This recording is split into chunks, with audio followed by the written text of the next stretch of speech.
Hello friends, मेरा नाम है पंकज और आप देख रहे हैं जॉब आज तक।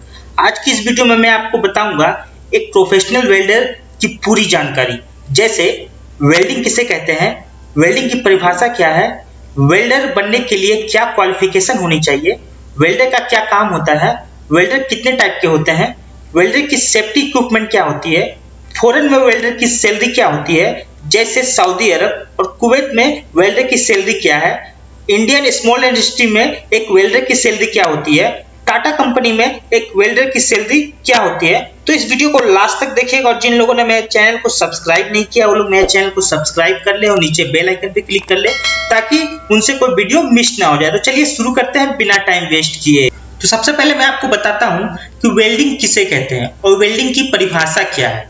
ठीक है, जहां दो या दो से अधिक धातुओं को एक निश्चित तापमान पर गर्म करके किसी दाब या बिना दाब के जोड़ने की प्रक्रिया को वेल्डिंग कहते हैं। आसान भाषा में समझाया जाए तो दो या दो से अधिक समान या असमान धातुओं को आपस में जोड़े जाने की प्रक्रिया को वेल्डिंग कहते हैं। जी हाँ दोस्तों, ये वेल्डिंग का परिभाषा था। ठीक है, तो उसके बाद बात करते हैं वेल्डिंग की क्वालिफिकेशन क्या होना चाहिए। एक वेल्डर जो है, अगर आप वेल्डर बनना चाहते हैं तो आपका क्वालिफिकेशन क्या होना चाहिए, मिनिमम क्वालिफिकेशन क्या होना चाहिए। ठीक है, तो सबसे पहले आपको 10th पास होना जरूरी है। उसके बाद आपको किसी भी इंस्टीट्यूट से ITI वेल्डर डिपार्टमेंट से करना जरूरी है, तभी आप एक प्रोफेशनल वेल्डर बन सकते हैं।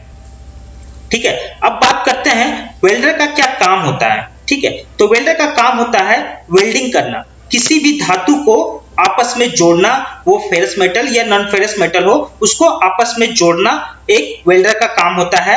क्या क्या सेफ्टी लेना है वो भी आपको ध्यान में रखना है। अगर आप वेल्डर हैं तो वेल्डिंग करते हुए आपको क्या क्या सेफ्टी इक्विपमेंट पहनना जरूरी है वो भी आपको ध्यान रखना है।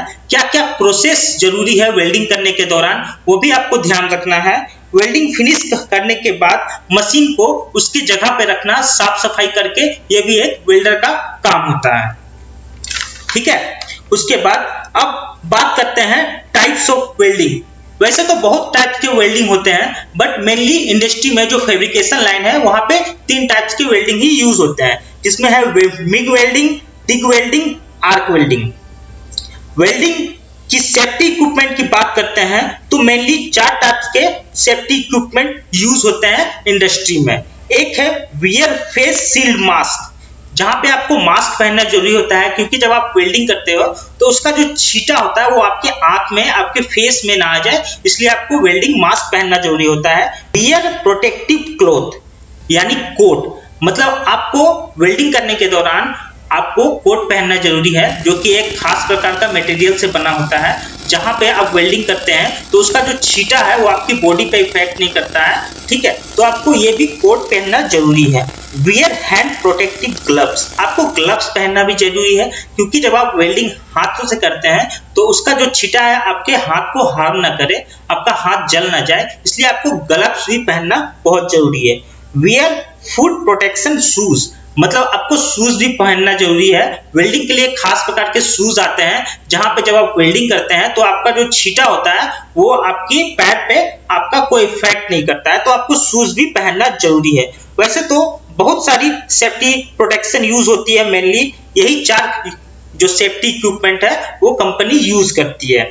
अब बात करते हैं फॉरेन में वेल्डिंग की सैलरी क्या होती है। वैसे तो बहुत प्रकार की वेल्डिंग होती है, 2G, 3G, 4G, 5G welding होती है, जहां पे आपको फॉरेन में बहुत हाइट पे भी वेल्डिंग करना पड़ता है। वैसे सिचुएशन में एक वेल्डर की सैलरी बहुत ज्यादा होती है, क्योंकि बहुत सारे वेल्डर हाइट पे वेल्डिंग नहीं कर पाते हैं। लेकिन मैं कॉमन वेल्डर की सैलरी की बात करता हूं तो सऊदी अरब में एक वेल्डर की सैलरी 1800 से 2500 रियाल है। ठीक है, इंडियन रुपीज में 1 रियाल इक्वल टू 21.57 रुपीज होती है। ठीक है, उसी प्रकार 1800 से 2500 रियाल है आपका। इंडियन रुपीज की बात करते हैं तो 40 to 45,000 आपका इंडियन रुपीज है एक वेल्डर की सैलरी सऊदी अरब में। कुवैत में एक वेल्डर की सैलरी की बात करते हैं तो वहां पे 300 दिनार तक एक वेल्डर की सैलरी होती है। ठीक है, इंडियन रुपीस की बात करते हैं तो 75 to 80,000 वहां पे आपको एक सैलरी मिलती है एक वेल्डर को। ठीक है, एक स्मॉल इंडस्ट्री की बात करते हैं, जहां पे इंडिया में एक स्मॉल इंडस्ट्री की बात करते हैं, वहां पे एक वेल्डर की सैलरी क्या होती है। एक वेल्डर की सैलरी 8,000 to 14,000 होती है।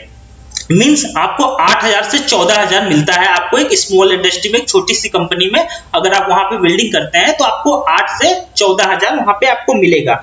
और टाटा कंपनी की बात करते हैं तो टाटा कंपनी में एक वेल्डर की सैलरी जो होती है वो 20 से 25,000 रुपए तक की होती है पर मंथ।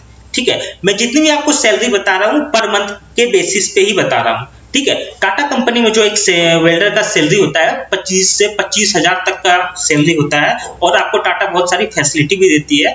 ठीक है, तो इंडिया में अगर आप टाटा कंपनी में जॉब करते हैं एज ए वेल्डर तो आपका सैलरी अच्छा खासा होगा विद बेनिफिट्स। ठीक है, तो ये थी वेल्डर की पूरी जानकारी। तो कैसा लगा आपको मेरा वीडियो दोस्तों, कमेंट बॉक्स पे जरूर बताएगा और मैं इस चैनल को जल्दी से सब्सक्राइब कर लीजिए और नीचे बेल आइकन पे क्लिक कीजिए ताकि आपसे ऐसी इंटरेस्टिंग वीडियो मिस ना हो जाए। थैंक यू दोस्तों मेरे इस वीडियो को देखने के लिए। जय हिंद।